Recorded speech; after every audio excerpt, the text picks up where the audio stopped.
February 5th, 2019 CIC meeting be approved with the exception of item 17, which is pulled for the purposes of correcting the recommendation. All those in favor? Carried. So the issue came up at the last meeting.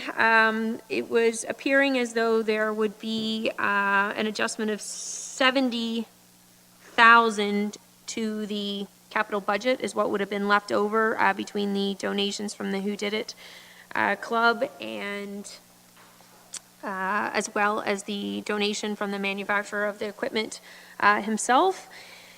And so my concern at that time was that we needed, obviously it's an item that has a levy impact, and we were looking at voting on a $70,000 item as opposed to what should have properly been a $35,000 item. So Mr. Johnson has made that correction now, and it reads as follows: that resolution number 17 of the Council and Committee meeting minutes of February 5th, 2019 be deleted in its entirety and replaced with the following therein: that staff report HSS 19-13 UVC disinfection system donation to Norview Lodge be received as information, and that Council exempt staff from the Norfolk County Policy ECS 02 to permit an unsolicited proposal and single source procurement from Class 1 Incorporated through the Who Did It Club for a UVC disinfection system, and further that Council accept the donation in the amount of $75,000 from the Who Did It Club, and further that the 2019 approved capital plan be amended to include the purchase of a UVC disinfection system to be funded by $20,000 in levy contributions and $75,000 from donations, and further that the 2019 proposed levy supported operating budget be adjusted to include the $20,000 levy contribution, and further that future levy supported operating budgets include $15,000 to complete the preventative maintenance for the UVC disinfection system, and further that the administrator Norview Lodge be authorized to execute an agreement with Class 1 in the amount of $105,000 for the purchase of a UVC disinfection system, including a 5-year maintenance agreement in the amount of $10,000 with an option to extend the agreement for one additional term of 5 years at a cost of $1,000 per year plus the cost of parts. So that has been moved by Councillor Martin and seconded by Councillor Van Passen.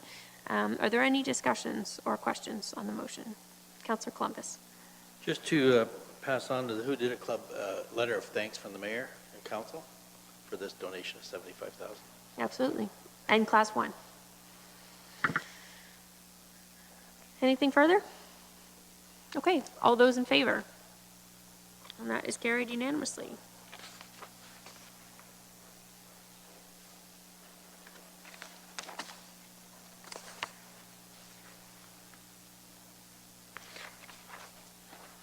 The next item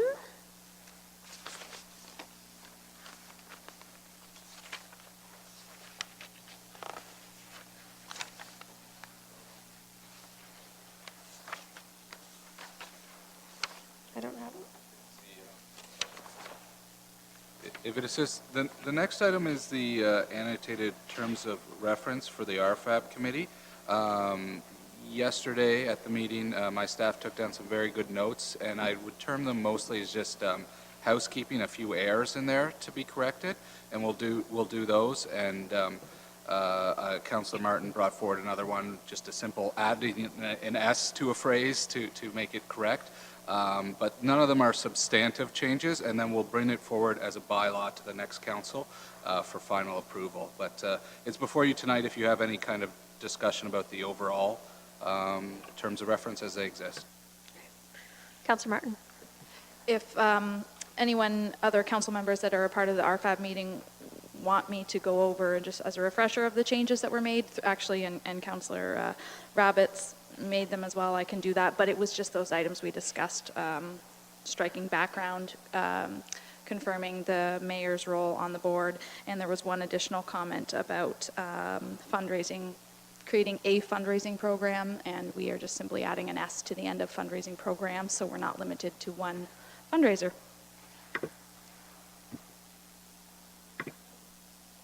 Any further discussion? Okay, moving on to staff report discussion items. We have staff report PW 19-12 regarding the removal of seasonal load restrictions. Thank Mr. you, Baird. Madam Chop.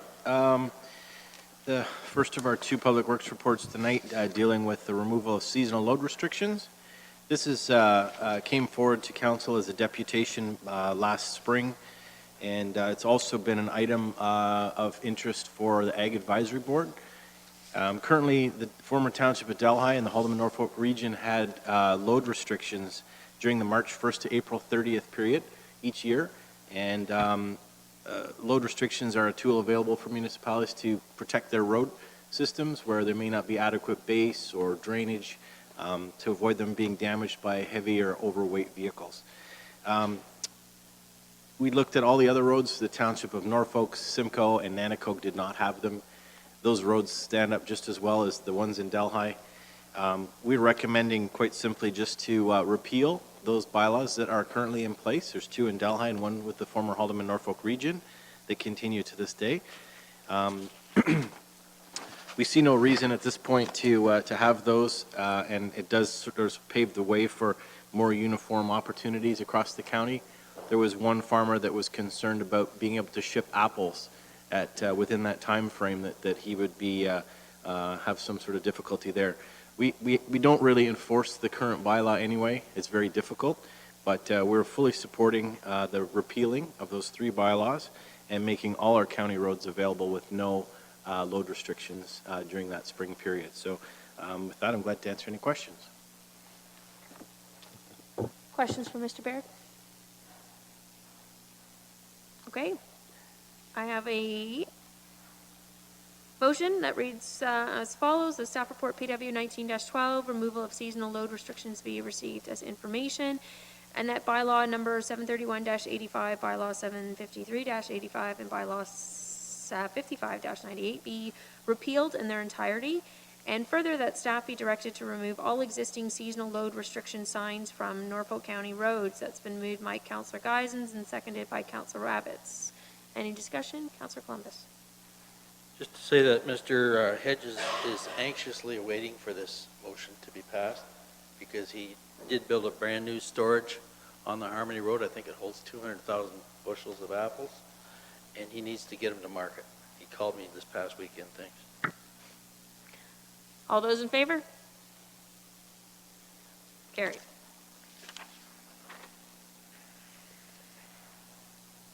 Okay, next we have Mr. Barrett again with the staff report on the Delhi Standpipe Static Mixer, Public Works 19-17. Thank you, Madam Mayor. This next report deals with the Delhi Standpipe. That is, it's basically the water tower. It is referred to technically as a standpipe. The report explains why we need to do this. We have an approved capital budget to do this work, to do what's being proposed, a static mixer and a new fire pump to keep pressures up during a fire situation. The problem is during the summer months, the standpipe, it experiences what they call thermostratification. So it's hotter at the top and colder at the bottom, and that water stagnates in there. So in order to keep the treated water, moving, there's a lot of work that has to go to keep it, lowering it and raising it and so on. Having a static mixer that's being proposed is a great way to resolve that problem. It uses, it doesn't use electricity or there's no mechanical system. It's just basically how the water is integrated or filled into the tank. It's done at a number of different layers, so you get really good mixing. Our staff have reviewed it. The product that we have in place, we have something similar in Port Rowan, and because it's very specialized equipment, there's really no point going out to a big tender on something like this because there's really one provider. So we're seeking council support to sole source this and approve the TideFlex mixing system to be purchased and installed this spring when we do the tower maintenance as part of our annual program. So hopefully that answers any questions. I'm glad to answer any if I haven't. Any questions? Councillor Van Passen? Yes, thank you, Madam Mayor. My only question is that pipe is 40 years old. What's the normal lifespan on them? I think Dover already, they redid the glass, or put glass on the inside. Is that something that's coming up soon to do major maintenance on that pipe? Through the mayor, I'm not exactly sure the exact date that that Delhi standpipe was there, but I know it's undergone routine maintenance where they actually drain it, they sandblast and reseal, they paint inside, outside. So there's no problem, keeping, as part of a good maintenance program, keeping on top of that. There's no reason why it can't last another generation for sure at this point. So again, we build all that maintenance into our program. I know the Port Dover water tower, that's called a water tower. It still has, some of the older graphic on it, and I believe that comes up in a couple more years when we do that maintenance inside and outside. So this was just part of our normal routine, and Delhi is up for this spring. Any further discussion, questions? My question is just I know that you're working now with Pam in terms of investigating sort of the future of our water system in Norfolk and possibly pursuing other options, including a joint venture with Haldeman and so on. Before we do major, capital improvements to any of our water plants, would it potentially be a value? I know we've deferred it for a couple years, but could it be a value to maybe defer it just a little bit longer until we see what that long-term projection looks like and how we're going to build out that water system, rather than putting more money into capital improvements that might not necessarily see the 20-year lifetime? That's a great question, Madam Mayor. Having water towers and standpipes as part of a system where we have an interurban connection, what's being worked on right now, will always require the towers and or standpipes to keep pressure in the system, in addition to pumps and so on. So I don't see that as wasted money. There's probably other areas that we won't need to look at once, when we start going down that route. That's basically it. The one thing we did hold off for a couple of years until we finished, the report references it, the Integrated Sustainability Master Plan. So when this project was first conceived, they said, well, let's hold off a couple of years until we do that study, and that will determine, is this the right thing to do? And the study did conclude that that was a favorable project.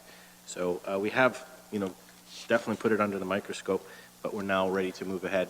We currently, because of that stratification, there's a lot of staff time, there's a lot of energy that's used to raise and lower those levels to avoid, compromising the water quality. So it's something I think is money well spent, and we will have an ROI. Okay. Any further questions? Motion's moved by Councillor Columbus, seconded by Councillor Rabbits, that staff report PW 19-17, the Delhi standpipe static mixer, be received as information, and that council permit a sole source purchase as outlined in Norfolk County's purchasing policy, section 4.8.5, for a Tide Flex mixing system for the Delhi standpipe, and further that the Delhi standpipe static mixer project be funded from the issuance of debentures up to a maximum of $575,000, not to exceed a 20-year term. Any discussion? All those in favor? Carried unanimously. Next up, bylaws. Being bylaw 2019-13 being a bylaw to provide an interim tax levy in 2019. Mr. Johnson.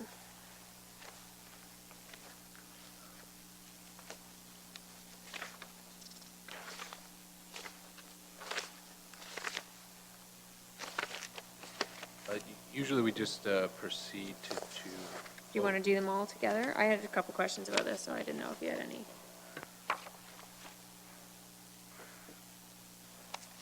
I just have to get the page here.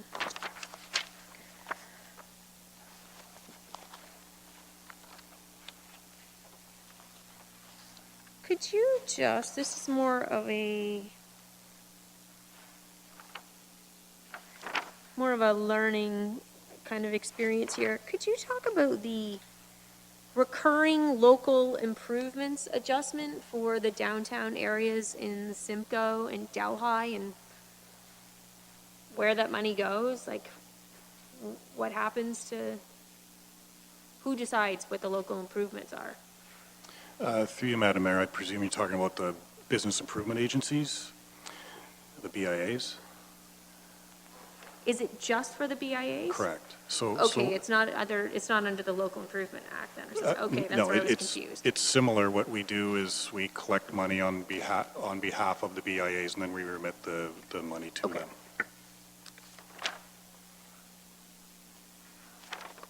Would you be able to give council just kind of a little breakdown of the Local Improvements Act and how that might work?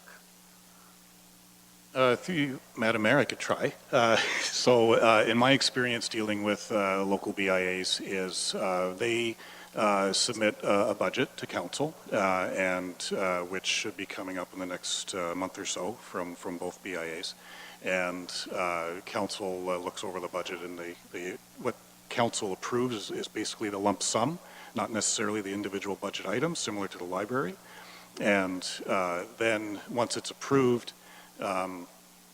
it's put into our tax roll system, and we collect those. It's split based on formulas, and we collect the money on their behalf, and then remit it to the local BIAs for what they need. Sorry, I didn't mean in terms of that one. I meant in terms of the other one. Any projects under the Local Improvements Act?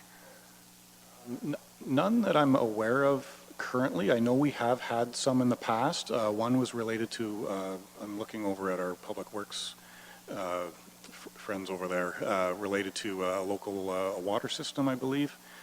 We had a local improvement related to that. That was years ago.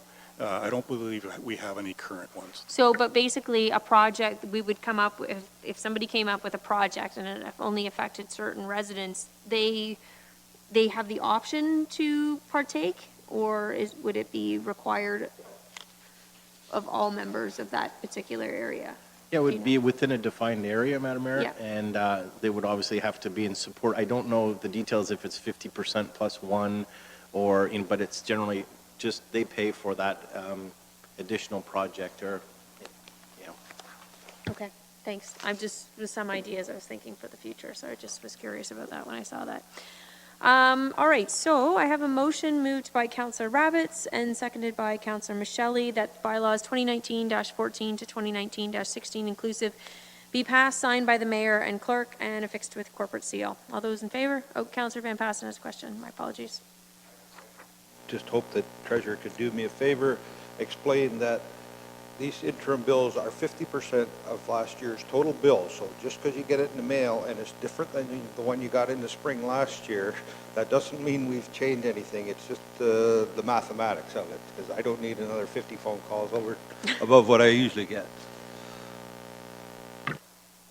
Further discussion? All those in favor? It's carried. Next on the agenda is,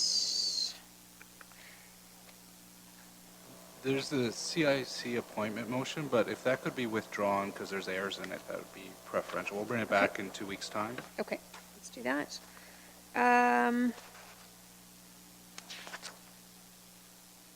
No notice of motions, other business, the action item list.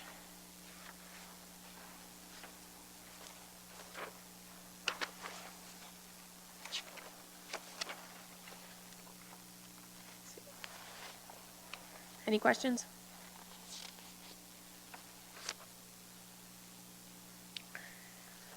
I just have a couple. I mean, based on sort of what we've seen tonight, even with Hastings, we know that there was an item that was put forward in 2017 for shoreline protection on Hastings Drive. But it doesn't sound like that's, how do some of these other action items with Public Works and different departments, I know that Mr. Baird wasn't there at the time, so how do we ensure that all these old motions that were passed, as another example is the sale of the properties on Hastings Drive. Council, voted to have those declared as a surplus. It was an item that was meant to be deferred until after the OMB hearing, but then it's kind of never raised again. So I'm sure there's more than just those two. Yeah, if it assists council, one of the manners, and it likely is the one that you guys, council sees issues around, is that if staff recommend an action, so if staff bring forward a staff report and it says we're going to bring back a further report, then it doesn't genuinely go on the action item list because it's already in staff's work plan. So the sale of the lots on Hastings Drive was related to a staff recommendation to actually defer that item until after the OMB decision was made. So since it was in staff's work plan, it didn't go in this list. Now, council can certainly tell me to go forward and retroactively put any recommendation from any report that requires a report back to council on this list. There's no problem with that at all. It just hasn't been how the last council used this list. It was to capture specifically those additional items that council motioned for that weren't recommended by staff, or the staff weren't given an opportunity to recommend, I should say. It's not that the council was arguing with staff. Any questions? Okay, moving on. Other business going around the room then, and then we'll go into closed session? Is that the preferred order tonight, or come out? Yeah, okay. Mr. Johnson? I have nothing to add. Thank you very much. Nothing? Nothing, thank you. Nicholas? Yakov?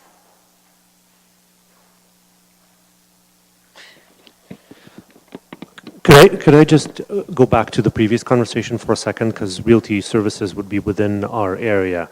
So just to clarify, so we're on the same page in terms of expectations, if there is a discussion and a motion at council and there's debate, and then council chooses to defer an item until a date in the future, is it the expectation that staff will be bringing forward those reports that have been historically deferred by council? No, I was more thinking that it would just be an item on a list that would be tracked so that council could say, okay, you know, the OMB hearing is over, or so on, and it would have been raised again. But obviously, it's a different council, so I just had no way of knowing that previously until I started going through all this old material and saw it raised. I know that they did request a staff report from staff and all of with, you know, valuations on the properties, and all of that had been done. I talked to Ms. Harrison today, and she forwarded, got me all that information, so. Yeah, to you, Madam Mayor, that's exactly right. I just wanted to know whether there's an expectation that we were going to re-bring that report back or anything like that. So unless there's direction from council, that's where it stands at this point in time. Okay, thanks. Mr. Gridlin? Ms. Dusling? Nothing for me. Mr. Baird? Nothing, Madam Mayor, thank you. Mr. Gazelle? Thank you. Mr. Taylor? Councilor Taylor? Councilor Shelley? Thank you, Madam Mayor. I just want to mention that I want to give staff and council a tremendous amount of credit for getting through the safe drinking water presentation. Councilor Huffman? Councilor Van Passen? Nothing, Madam Mayor. Councilor Martin? Nothing. Councilor Columbus? Well, I do have something, and I mentioned it previously. The Grey Cup is coming to Norfolk County, Ward 3, February 18th at Teeterville, 10 o'clock to 2 o'clock. And I think it's at the fire hall where it was 4 years ago. And come on, everybody's welcome to come out and share in the celebration. And I think they've got some hot dogs and refreshments on at that time around lunchtime. Thank you. I wish it was the actual game that was coming. Councilor Rabbits? Thank you, Mayor Chop, and I hope this is in order. I had a call from a concerned resident recently. She's in her 80s, and her neighbor has been depositing snow into her driveway after each and every snowstorm. And I want to just highlight, you know, during a significant weather event, please be courteous to your neighbors, and you know, if you have another area for you to put your snow other than their driveway or their front stoop, you know, I think that's something we should all look out for each other. She's had to hire someone to, you know, remove the snow, and then the person comes around and puts it right back onto her driveway. And if I may ask a question through the chair to Pam Dusling, General Manager, Development Cultural Services, pertaining to bylaw. This individual is asking me, Ian, is there any sort of bylaw that you could create that would prevent someone from blowing their snow into my driveway and onto my front stoop? And I don't know how we would, possibly enforce something of that nature. During a significant snow event, there's only so many spots we can put this snow. I actually referred the individual, maybe, if this is getting to the point of harassment, maybe you do need to call the OPP or get law enforcement involved, even though I'm not too sure how much help they would be in that instance. But she did raise the issue of possibly having a bylaw to that effect, and I was just hoping to maybe get a response if you've been asked a question like that before, if this idea would even be enforceable, and maybe what that would look like, bylaw preventing someone from plowing snow into their neighbor's driveway. Through the mayor to Councillor Rabbit, I'm not sure exactly the wording of the bylaw, but we do have a county bylaw that requires citizens to remove snow 12 hours after a storm. And if it doesn't, they can contact a bylaw officer and put in a complaint that way. I can get the exact wording for you and go from there. Thank you very much. I think that'd be sufficient, and I'm struggling to, how I would articulate if it'd be something like how you would mandate that someone clear the snow from their driveway. Maybe it'd be worded the same thing if you were to not be allowed to, deposit that snow into someone's driveway, much like you'd clear a sidewalk. Something could be issued, a warning, I'm not too sure.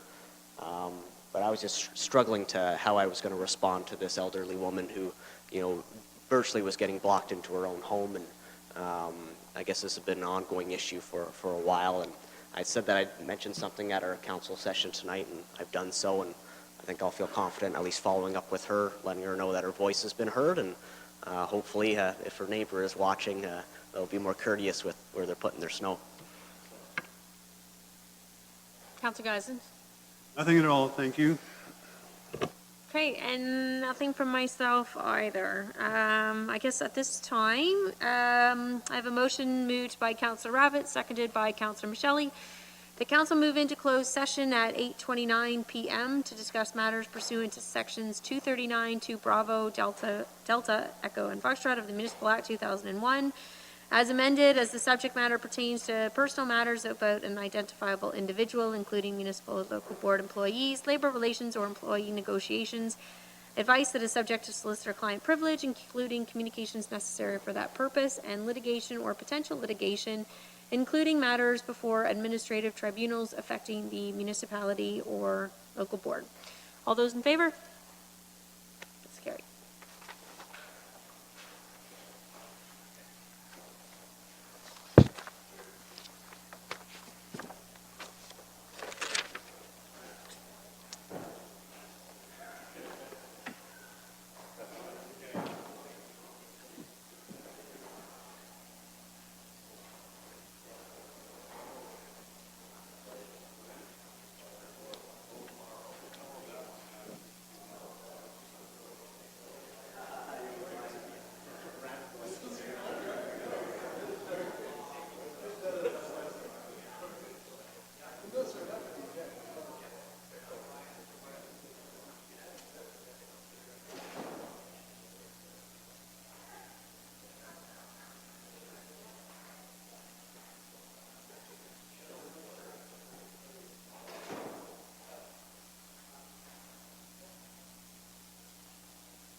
And, he'll talk to me about his hiring thing, and I've got some ideas. Or technically, you could just wait 6 minutes There's some and good not guys do that are anything, in and there. then we automatically.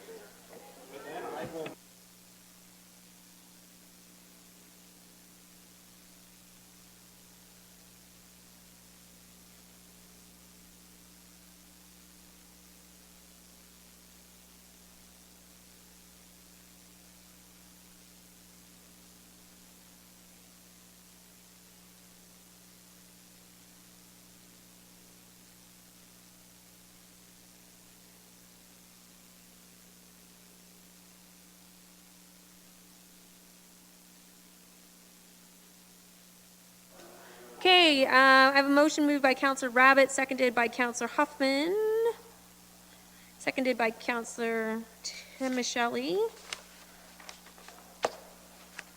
that council adjourn the closed session at 8:55 PM and reconvene in open session. All those in favor? That's carried. And last but not, well, not last, I'm sorry. That bylaw 2019-17 be a bylaw to confirm the proceedings of the Council of Norfolk County at this council meeting held on the 12th day of February 2019 be passed, signed by the mayor and clerk, fixed with the corporate seal. Moved by Councillor Geisen, seconded by Councillor Rabbits. All those in favor? That's carried. And now, last but not least, at 8:56 PM, moved by Councillor Rabbit, seconded by Councillor Huffman, that council be adjourned at 8:56 PM. All those in favor? I did that too soon. Oh, carried. Just in time. Yeah, 4 minutes to spare.